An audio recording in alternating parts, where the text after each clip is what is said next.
छोटा सा गांव कच्चे पक्के रास्तों से सजा, मिट्टी की सूंधी खुशबू में लिपटा, हरे भरे खेतों के बीच बसा हुआ। गांव के अंतिम छोर पर एक टूटी फूटी झोपड़ी थी, जिसके चारों तरफ झाड़ियों की बाढ़ थी और छत पर सूखे पत्तों की चादर बिछी हुई थी। उसी झोपड़ी में एक बूढ़ी माँ गौरा देवी अपने इकलौते बेटे अर्जुन के साथ रहती थी। अर्जुन एक साधारण किसान था। दिन भर खेत में मेहनत करता, मगर बारिश की बेरुखी उसकी मेहनत पर पानी फेर देती। जमीन बंजर हो चुकी थी। पानी की बूंद बूंद के लिए तरसते हुए वह किसी तरह 2 वक्त की रोटी जुटा पाता था। माँ बेटे की दुनिया छोटी थी, लेकिन उनके सपने बड़े थे। एक सुबह उसकी माँ बोली, बेटा उठ जा, सूरज सिर पर चढ़ आया है। अर्जुन करवट बदलते हुए बोला, माँ थोड़ी देर और सोने दे, थकान अभी उतरी नहीं है। माँ पास आकर बैठ गई। उसके झुर्रियों भरे चेहरे पर कठोर जीवन की लकीरें साफ दिख रही थीं। बेटा, मेहनत से भागेगा तो गरीबी कैसे हटेगी? देख, तेरे पिता ने मरते दम तक खेत में पसीना बहाया ताकि तू भूखा न सोए। अब तेरा फर्ज है कि तू इस घर को संभाले। माँ की बातों में छुपी व्यथा अर्जुन के सीने को चीरने लगी। वह उठा और माँ की आंखों में झांकते हुए बोला, माँ, मैं तुझे वचन देता हूँ, एक दिन तुझे इस गरीबी से बाहर निकालूंगा। मैं तुझे सुखी बनाकर रहूंगा। माँ मुस्कुरा दी, लेकिन उसकी आंखों में चिंता की झलक अब भी छिपी नहीं थी। उसके बाद अर्जुन फावड़ा लेकर खेत की ओर निकल गया। वह खेत में फावड़ा लेकर काम कर रहा था। सूरज की तपीश तेज हो गई थी। उसका शरीर पसीने से तर था, लेकिन वह रुका नहीं। तभी गांव का सेठ गोपाल वहां आता है और बोला, अरे अर्जुन, इस बंजर जमीन में फावड़ा चलाकर क्या उखाड़ लेगा? इतनी मेहनत करता है, फिर भी पेट भर रोटी नहीं मिलती। अर्जुन ने फावड़ा रोका, पसीना पोंछा और आंखों में दृढ़ता भरते हुए बोला, सेठ, मेहनत करने से मैं पीछे नहीं हटता। तुम्हारा धन तुम्हें विरासत में मिला है, लेकिन मुझे अपनी जिंदगी खुद बनानी है। सेठ ने तंज भरी हंसी छोड़ी। वाह रे गरीब का सपना, जब तेरा सपना पूरा हो जाए मुझे भी बता देना। अर्जुन ने कुछ नहीं कहा, लेकिन उसकी आंखों की चमक बता रही थी। वह हार मानने वालों में से नहीं है। कुछ दिन बाद गांव में मेला लगा था। अर्जुन अपनी माँ के साथ वहां पहुंचा। भीड़ में सेठ गोपाल भी था और सबके सामने अर्जुन को देखकर बोल पड़ा, अरे देखो, ये वही अर्जुन है जो दिन रात मेहनत करता है, पर पहनने को पूरे कपड़े भी नहीं हैं। इसकी हालत तो भिखारियों जैसी हो गई है। लोग हंसने लगे। अर्जुन की माँ नीचे देखती रही, मगर अर्जुन का सीना तन गया। अर्जुन बोला, सेठ, कपड़ों की कीमत से इंसान का सम्मान नहीं मापा जाता। मैं गरीब जरूर हूँ, लेकिन ईमानदार हूँ। मेरी माँ ने अपने खून पसीने से मुझे पाला है। मैं उसके संघर्ष की कभी बेइज्जती नहीं होने दूंगा। भीड़ में सन्नाटा छा गया। लोग भावुक हो उठे। सेठ शर्मिंदा होकर वहां से चला गया। माँ की आंखों में गर्व था और अर्जुन के भीतर आग। रात झोपड़ी में माँ बोली, बेटा, कब तक यूं ही अकेले संघर्ष करेगा? तू तो दिन रात मेहनत करता है, पर सुख फिर भी दूर है। अर्जुन माँ का हाथ पकड़कर बोला, माँ, मैं हार नहीं मानूंगा। मैं चैन की सांस तभी लूंगा जब तुझे इस झोपड़ी से अच्छे मकान में ले जाऊंगा। गर्मी का मौसम था। खेत सूख चुके थे। गांव में पानी की भारी किल्लत थी। किसान निराश हो चुके थे। तभी एक किसान बोला, अब तो खेत बेचने की नौबत आ गई है। साहूकार का कर्ज बढ़ता जा रहा है। अब तो लग रहा है सब खत्म हो गया। अर्जुन चुपचाप सुन रहा था, मगर उसकी आंखों में लाचारी नहीं, उम्मीद थी। तब अर्जुन बोला, रामलाल काका, जब तक सांस है तब तक संघर्ष है। हम खेत नहीं बेचेंगे। मैं नदी से पानी लाऊंगा, चाहे जितनी दूर जाना पड़े। लोग हंसे। पानी लाएगा जंगल से? पागल हो गया है अर्जुन।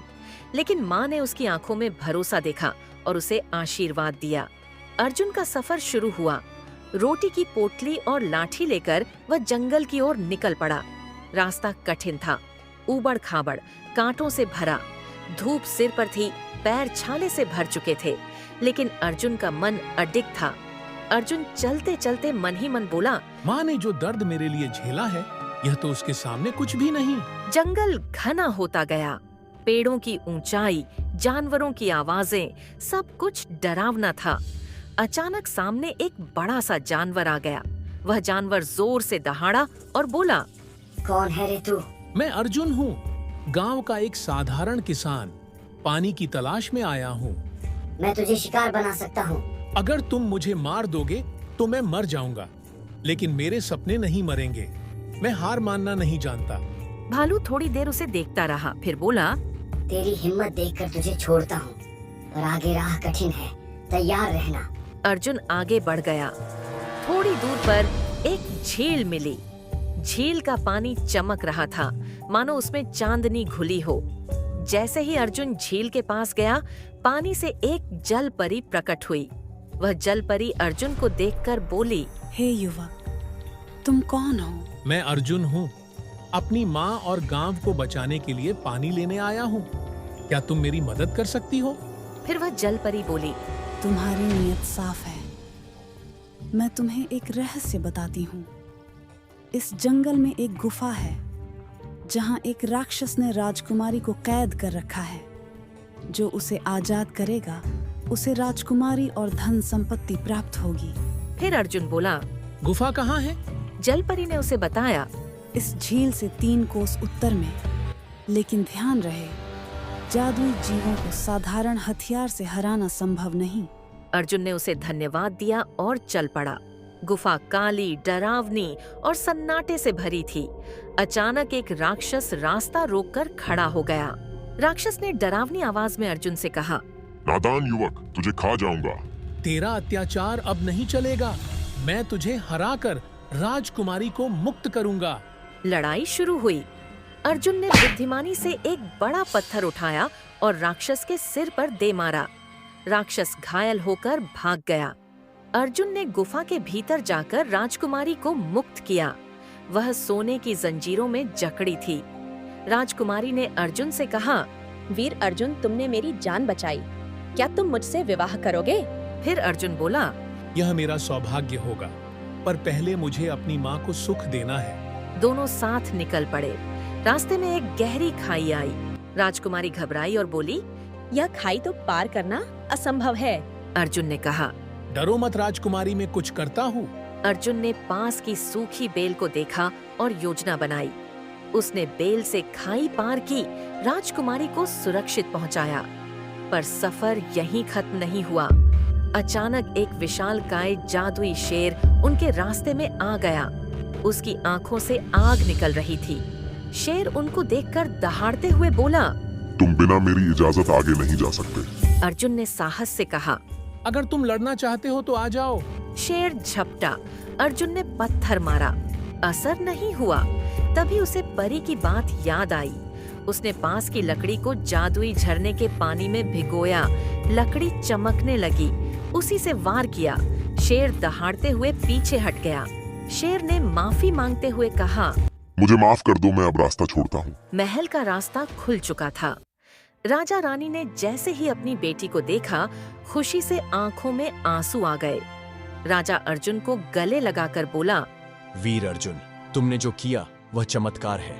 क्या तुम मेरी बेटी से विवाह करोगे? अर्जुन शर्माया और बोला, महाराज, पहले मैं अपनी माँ को लाना चाहता हूँ। राजा और रानी खुशी से राजी हो गए। गांव में प्रवेश करते समय अर्जुन के सिर पर पानी से भरा मटका था और साथ एक सुंदर कन्या। गांव वाले चकित रह गए और बोले, अर्जुन पानी लेकर आ गया, और ये लड़की क्या सच में राजकुमारी है? अर्जुन चुपचाप नदी में पानी डालता है। नदी भर जाती है। पानी खेतों तक पहुंचता है। गांव वाले खुशी से झूम उठते हैं। अर्जुन माँ के पास आया और पूरी कहानी बताई।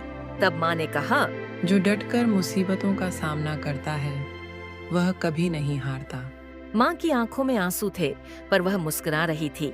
बेटा, तूने मेरे दूध का कर्ज उतार दिया। अर्जुन माँ को लेकर महल पहुंचा। राजकुमारी से विवाह हुआ। राजा ने उसे राज्य की जिम्मेदारी सौंपी।